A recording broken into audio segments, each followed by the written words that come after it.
départ, c'est un trou, l'eau s'engouffre, et puis vous revenez 2 heures après, c'est 2 mètres de plus, 3 mètres de plus, on se dit, mais ça va aller jusqu'où, quoi, ce truc. Toc, ici. La route a été bien faite. Elle était bien implantée. J'aurais 7 mètres cubes heure, ce que ça me donne tout de suite. Ah ouais. C'est quand même assez gros. Hein. C'est gros, hein. Ouais.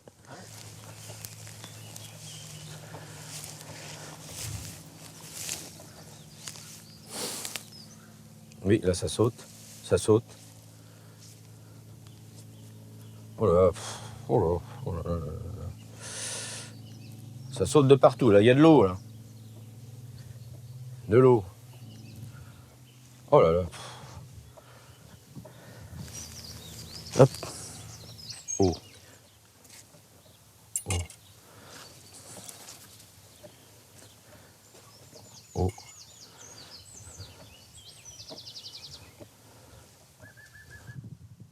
« 10 mètres. 15 mètres. 15. 14. 14 et demi à peu près. Ici, à cet endroit-là. 14 mètres là. Ah oui, l'eau est pas loin. Il y a un passage qui va là et un autre qui va par ici et qui va là-dedans. Bon. Je crois que c'est un vrai gruyère. Hein. On a trouvé que c'était une bêtoire le jour où ça s'est écroulé, parce que non, on ne savait pas. Ah. Par contre, il y en a se d'autres. déplace quand même. Il y en a d'autres Non. qu'on connaît, il y en a d'autres qu'on connaît ici ou là, mais qui sont restés comme bêtoires, comme point d'absorption. Si ça absorbe pas assez, hop, un autre trou va se former, ainsi de suite. Hein. Il faut que l'eau, ah bah oui, il faut que l'eau trouve son passage. Ça, c'est obligé.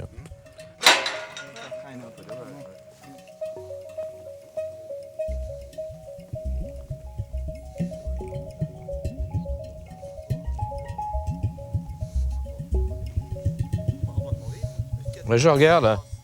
Là, j'ai pas de passage d'eau, donc c'est pas ça. Non, c'était une marnière. C'est une marnière, ouais. Ça n'a rien à voir. Là, il va y avoir quelque chose. Hein. Il y a une cavité là-dessous. Ouais, là. Ouais, voilà. Il y a un truc là. Hein. Ouais. Et c'est quelle profondeur? Vous pouvez pas dire à peu près? Bon, ça fait 13 mètres. 13 mètres de profondeur, là? Ouais, puis Ouais. si ça devait bouger, ça serait peut-être dans 8 ans, mais pas tout de suite. Ah oui. Oui, c'est quand il vient des grosses pluies que ça. Ouais, c'est ça, mais là, pour l'instant, non. Et là, maintenant, quand il vient des grosses pluies, bah, vu que ça absorbe là, Bah voilà. peut-être que ça va protéger un peu ça. Et que ça va Ouais, peut-être ça va s'enfoncer être un peu beaucoup moins vite, plus... mais, ouais. mais un jour ou l'autre... Alors que moi, j'ai jamais vu de trou là. Hein. Ah non, c'est fou, hein. Moi, j'avais remis un petit peu de terre, bon. Ça a tenu 2 ans, puis un beau jour, il a plu beaucoup. Ah, ça s'est enfoncé un peu plus, et puis aujourd'hui, ça continue. Hein. Là, ça... Aujourd'hui, un gros trou.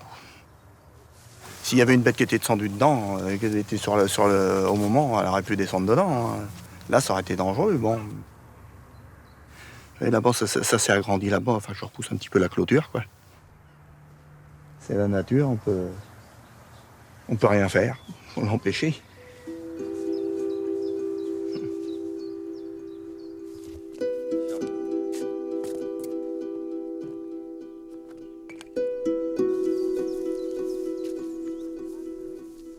C'est la Cressonnière, c'est la petite rivière là, qui se jette dans la Lézarde. Voilà, alors c'est une petite rivière qui ne tarit jamais. Hop. C'est pour là que j'ai posé. Oui, là c'est bon. Là c'est bon. Je suis sauvé. C'est tout le plateau qui s'infiltre et que l'eau elle est filtrée et puis qui ressort ici, quoi. Il y a des petites gabarres qui se promènent. Regardez ici, on voit qu'il y a de la vie, hein. L'eau qui sort. Regardez. Là, c'est l'eau, vous êtes à même la nappe, là. C'est des petites sources qui jaillissent. Cette eau, elle passe à Harfleur. Hein. Elle va au canal Harfleur. Tous les mots finissant par bec veulent dire ruisseau. C'est des communes où il y a la rivière.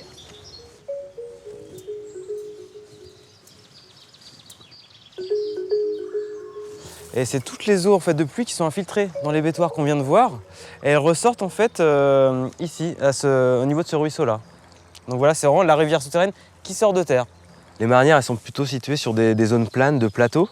Parce qu'effectivement, c'était un puits, donc on ne creusait pas ce puits-là dans les vallées, sinon il serait inondé. Et les bétoirs, c'est plutôt dans les fonds de vallée. Ah oui. Donc là, on arrive devant la bétoire de Manneville-la-Goupil, qui a un petit peu évolué. On voit que les barrières ont bougé. Là, il y a un peu d'érosion qui progresse là par là. On voit qu'il y a pas mal de terre qui est partie vers la bétoire. Donc c'est une bétoire qui est vraiment toujours active. Quand il pleut, l'eau va s'infiltrer dans le sol. Et en fait, en traversant le sol, elle va être un peu acide. Et c'est cette acidité-là qui, avec le temps, au contact avec la craie, va avoir tendance à dissoudre la craie. Ça va former petit à petit des vides en profondeur. Le meilleur temps pour chercher les bétoirs, c'est les temps de pluie. Parfois, il ne faut pas chercher les gros effondrements, mais parfois ça commence par des tout petits effondrements, des trous, là, comme on peut voir ici. Ça.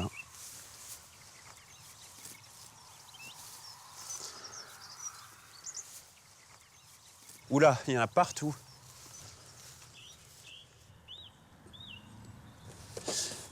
Alors, on va essayer de faire un passage caméra là, dans ce nouvel effondrement.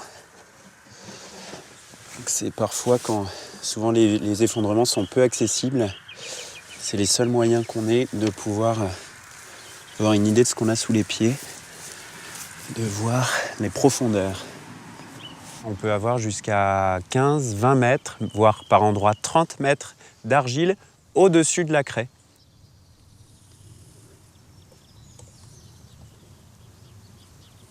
Les formations sont meubles.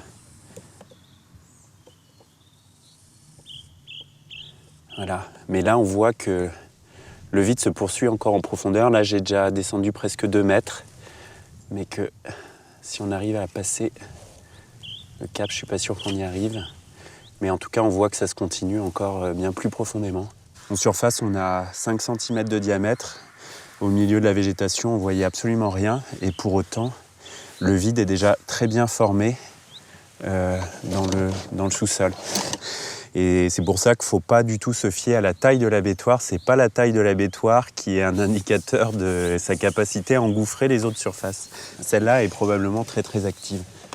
Donc tout ce qui s'engouffre sur le bec de Caux, enfin du moins sur la partie est, rejoint le souterrain, les circulations rapides souterraines, et converge vers un conduit et forme les sources qu'on peut apercevoir sur le bord de mer. C'est les sources les plus grosses qu'on ait en Haute-Normandie. Il en sort à peu près 2000 litres par seconde.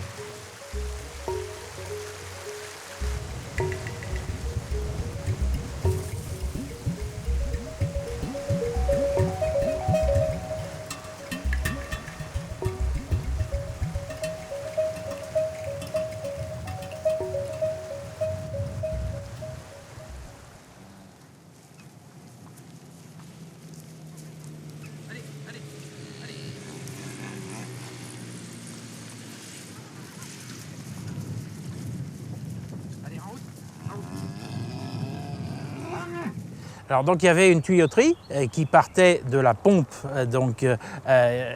des pisseuses et qui remontait l'eau sur 80 à 90 mètres jusqu'ici, et il y a des canalisations dans le chemin.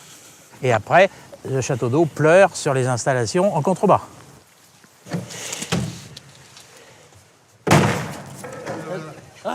Oh, c'était un défenseur de porte, monsieur. J'ai failli me plonger, moi.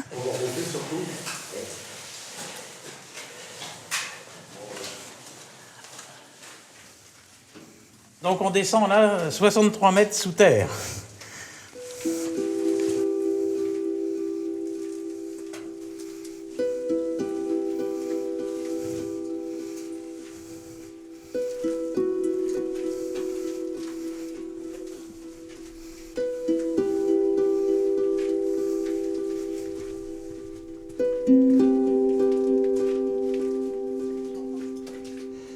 Il fait 13 à la température de l'eau, 12-13.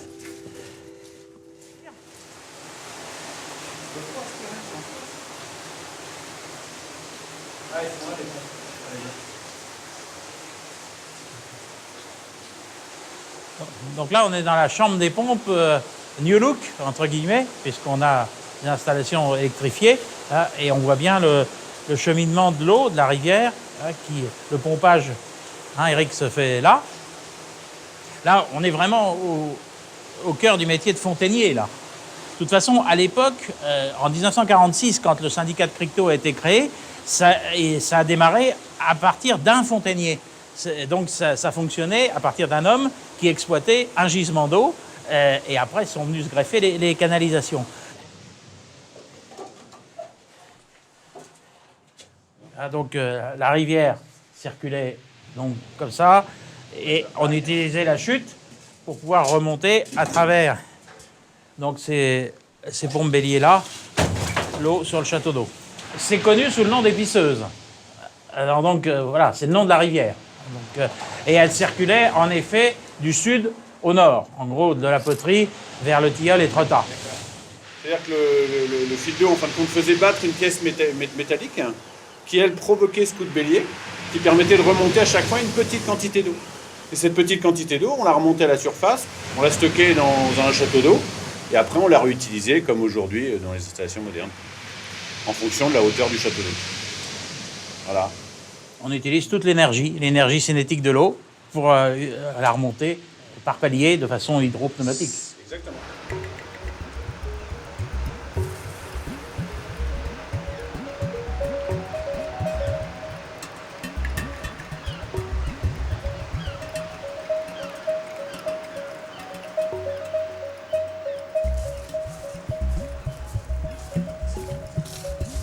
On reste autour du guide.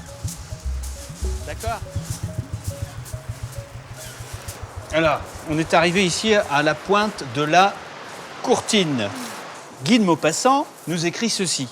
Une fois arrivé au pied de cette falaise, on monte au moyen d'une corde jusqu'au trou qui sert de passage.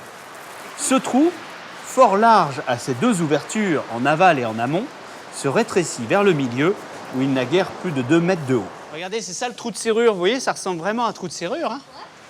Ce trou va nous permettre d'accéder de l'autre côté de la falaise. Il existait déjà du temps de Guy de Maupassant. Alors, vous êtes prudente, vous avancez tout doucement. Venez voir. On suit sur la droite du trou, juste au-dessus de moi, un tout petit sentier qui est taillé dans la falaise à pic. Et ce sentier aboutit à une espèce d'escalier qui est formé simplement de trous dans le roc. Les uns naturels, les autres creusés par des pêcheurs. Après la descente de la pointe de la Courtine, 200 pas plus loin, 3 ravissantes fontaines d'eau douce. Elles tombent de 5 à 6 mètres au milieu des mousses. Et la dernière, vers Étretat, forme une petite voûte sous laquelle on s'avance et d'où l'on regarde la mer par une ouverture toute ronde, garnie de mousse et où suintent des filets d'eau. Là, on est à mi-chemin entre la pointe de la Courtine et la Manneporte, enfermée dans un amphithéâtre de falaises. Tu vois comment ça s'écoule? Aussi, ouais. Ouais. Ça sort de partout. Hein. L'eau qui coule, c'est de l'eau salée ou c'est de l'eau... Alors celle-ci, à ton avis? C'est pas de l'eau salée? Bah non, c'est pas de l'eau salée. C'est de l'eau douce. Bah, elle vient pas de la mer. Elle vient de tout en haut. C'est comme la source d'épisseuse. C'est de l'eau de pluie, en fait, qui a traversé tout le système de tuyauterie qu'il y a dans le plateau pour arriver jusqu'ici. Ici, le pied, il n'est pas en argile, il est en roche très dure. Il est tellement dur, ce pied de falaise, que l'eau n'arrive pas à rentrer dans la craie. Et puis ça continue à ruisseler, et là, ça va former de grandes flaques d'eau dans lesquelles les goélands, notamment, vont venir... Qu'est-ce qu'ils vont venir faire, les goélands? Ils vont venir se baigner dans l'eau douce. À votre avis, est-ce qu'il faut qu'on y fasse attention? Bah oui. Bah oui. C'est l'endroit où elle peut aller. Donc il faut la protéger, cette eau. Bah oui. Parce qu'elle est très importante pour la vie des plantes et des animaux. Voilà une belle conclusion de notre balade.